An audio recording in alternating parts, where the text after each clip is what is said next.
दोस्तों, भगवान बुद्ध के जीवन में घटी सभी घटनाओं से हमें कुछ ना कुछ सीखने को जरूर मिलता है। बुद्ध द्वारा कही गई बातों का अगर सही अर्थ निकाल पाए तो उसमें जीवन जीने की कला की चाबी छुपी हुई है। बुद्ध से ईश्वर के संबंध में अक्सर यह सवाल पूछा गया कि ईश्वर है या नहीं।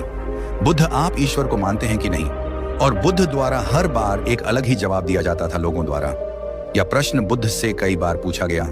तो दोस्तों, आज की इस बौद्ध कहानी है, यही जानने की कोशिश करेंगे कि ईश्वर है या नहीं। तो चलिए दोस्तों, आज की हमारी बौद्ध कहानी को शुरू करते हैं। तो वीडियो की शुरुआत करते हैं और चलिए जानते हैं ईश्वर है या नहीं। बहुत समय की बात है जब गौतम बुद्ध अपने शिष्यों के साथ भ्रमण करते हुए एक गांव में पहुंचे। उस गांव में लोगों के बीच अक्सर ईश्वर के अस्तित्व पर बहस छिड़ी रहती थी। कुछ लोग ईश्वर के प्रति आस्था रखते थे तो कुछ लोग नास्तिक थे और इस बात पर विश्वास नहीं करते थे कि ईश्वर का कोई अस्तित्व है। फिर जब भगवान गौतम बौद्ध उन गांव के लोग के बीच पहुंचे तो उन्हें देखकर अत्यंत प्रसन्न हुए और उन्हें अपने बीच देखकर सभी लोगों अपने अपने हित के हिसाब से बुद्ध से प्रश्न किया और उनके उत्तर जानने की जिज्ञासा व्यक्त की। बुद्ध शांत स्वर में सभी की बातें सुनते रहे। फिर इसी बीच उन्हीं लोगों में से एक व्यक्ति, जिसका नाम महावीर था, उठ खड़ा हुआ और उसने बुद्ध से पूछा, महात्मा, क्या इस संसार में ईश्वर है? क्या हम उसे देख सकते हैं या अनुभव कर सकते हैं? क्योंकि मेरे कई मित्र मानते हैं कि ईश्वर है, जबकि अन्य कहते हैं कि ऐसा कुछ नहीं है। कृपया आप हमें सच बताइए। यहां सुनकर बुद्ध कुछ क्षणों तक चुप रहे। फिर उन्होंने गांव के सभी लोगों को एक वृक्ष के नीचे एकत्र होने के लिए कहा। वहां पहुंचने के बाद बुद्ध ने कहा, मैं एक कहानी सुनाता हूं जिससे तुम्हारे प्रश्न का उत्तर मिल सके। फिर भगवान बुद्ध ने गांव के लोगों को कहानी सुनाना शुरू की। बहुत समय पहले की बात है। एक गांव में एक साधारण किसान रहता था जिसका नाम नंदन था। नंदन मेहनती था और अपने खेतों में दिन रात काम करता था। वह अपनी जमीन से प्रेम करता था और प्रकृति के चक्र पर गहरा विश्वास करता था। उसकी पत्नी सुमित्रा भी धार्मिक और ईश्वर में आस्था रखने वाली स्त्री थी। वह प्रतिदिन पूजा पाठ करती और ईश्वर के आगे दीप जलाकर प्रार्थना करती थी। लेकिन नंदन को ईश्वर पर विश्वास नहीं था। वह हमेशा कहता, यह संसार स्वाभाविक रूप से चलता है। अगर हमें कोई मदद करनी है तो हमें अपने हाथों से करनी होगी। ईश्वर का अस्तित्व सिर्फ कल्पनाओं में है। फिर एक दिन गांव में सूखा पड़ा। खेतों में पानी की कमी हो गई और फसलें बर्बाद होने लगी। नंदन इस संकट से चिंतित था, लेकिन उसने सोचा, ईश्वर कुछ नहीं कर सकता, मुझे ही इस समस्या का समाधान निकालना होगा। सुमित्रा ने नंदन को कई बार कहा, तुम्हें ईश्वर पर विश्वास रखना चाहिए, वह जरूर मदद करेगा। पर नंदन ने उसकी बात को हंसी में उड़ा दिया और बोला, अगर ईश्वर है तो वह आकर मेरी फसलों को बचाए। मैं देखना चाहता हूं कि वह क्या कर सकता है। फिर कुछ दिनों बाद गांव में अचानक से भारी वर्षा होने लगी। सभी किसान खुश हो गए और नंदन की फसलें भी बच गईं। सुमित्रा ने इस घटना को ईश्वर की कृपा माना और कहा, देखा, मैंने कहा था ना, ईश्वर हमारी मदद करेगा। लेकिन नंदन ने कहा, यह सिर्फ संयोग था, बारिश तो होनी ही थी, इसमें ईश्वर का कोई हाथ नहीं है। कुछ महीनों बाद नंदन के खेत में फिर से एक नई समस्या आई।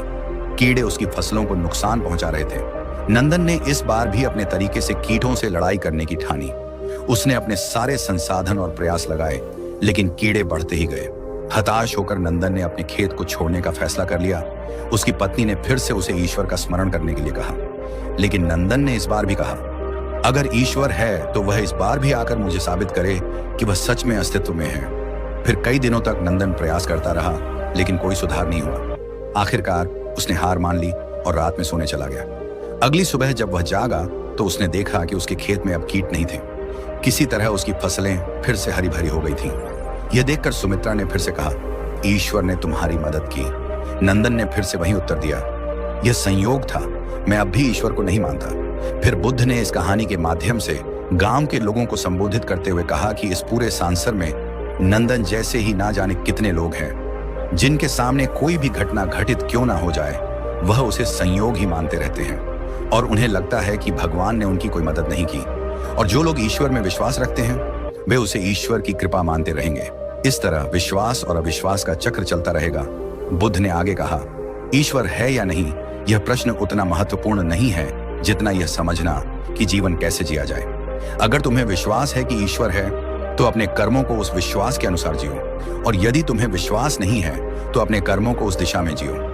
लेकिन सबसे महत्वपूर्ण बात यह है कि अपने जीवन को पूरी सजगता और करुणा के साथ जियो। बुद्ध ने गांव के सभी लोगों इस प्रकार समझाया कि ईश्वर के अस्तित्व पर विचार करने से अधिक महत्वपूर्ण यह है कि हम अपने जीवन में करुणा, प्रेम और धर्म सत्य को कैसे अपनाते हैं। ईश्वर का विचार व्यक्तिगत आस्था का विषय हो सकता है, लेकिन वास्तविकता यह है कि हम सभी को अपने कर्मों के प्रति सजग होना चाहिए। तो दोस्ती, आज की इस बौद्ध कहानी में हमने यह सीखा कि ईश्वर का अस्तित्व व्यक्ति के विश्वास और दृष्टिकोण पर निर्भर करता है। कुछ लोग उसे हर चीज में देखते हैं, जबकि कुछ उसके अस्तित्व पर संदेह करते हैं। लेकिन जीवन की सच्चाई यह है कि चाहे ईश्वर हो या न हो, मनुष्य के कर्म ही उसके जीवन का आधार होते हैं, और यह व्यक्ति के जीवन में उसकी आस्था और विचारधारा पर निर्भर करता है कि वह किस दिशा में जाता है। महत्वपूर्ण यह है कि हम अपने कर्मों को सही ढंग से करें और यह समझें कि हमारे जीवन की दिशा हमारे अपने हाथों में है। तो चलिए दोस्तों, बढ़ते हैं दूसरी बौद्ध कहानी के। और एक समय की बात है, एक युवक जिसका नाम आनंद था, वह सत्य की खोज में निकला। वह बचपन से ही धर्म के प्रति जिज्ञासु था और अपने माता पिता से सुनता आया था कि ईश्वर ही इस संसार के सभी दुखों का निवारण कर सकते हैं। लेकिन आनंद के मन में यह प्रश्न बार बार उठता कि क्या वास्तव में ईश्वर हैं? यदि ईश्वर हैं तो इतने दुख और तकलीफें क्यों हैं? और यदि नहीं है तो हम इन दुखों से कैसे छुटकारा पाएंगे?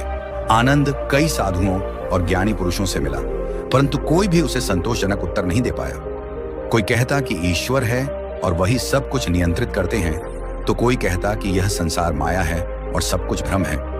आनंद इन उत्तरों से संतुष्ट नहीं हो पाया और उसकी जिज्ञासा और बढ़ गई। फिर एक दिन आनंद ने सुना कि भगवान गौतम बुद्ध अपने शिष्यों के साथ पास के जंगल में ठहरे हैं और वहां प्रवचन दे रहे हैं।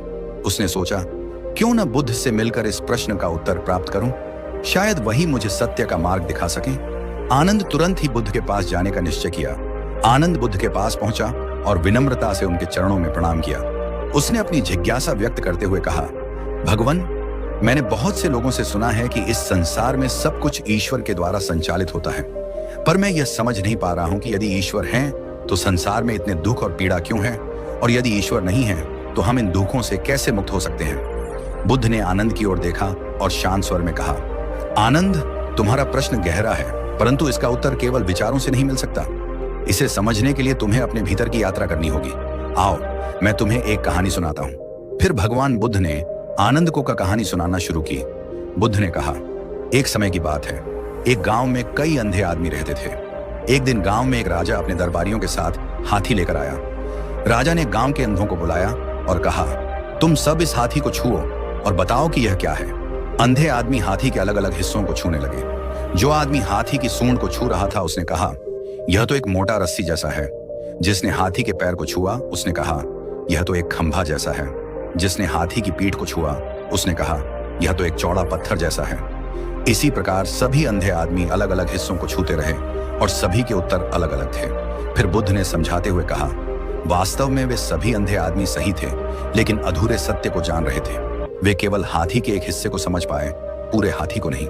इसी प्रकार संसार के लोग भी सत्य के केवल एक हिस्से को समझते हैं और सोचते हैं कि वे संपूर्ण सत्य को जान गए, और ईश्वर के बारे में भी लोग इसी तरह ही सोचते हैं। कुछ लोग कहते हैं कि ईश्वर हैं, कुछ कहते हैं कि नहीं है, लेकिन यह सब केवल आंशिक सत्य है। असली सत्य को केवल अनुभव के माध्यम से जाना जा सकता है, और वह अनुभव तुम्हारे भीतर है, बाहर नहीं।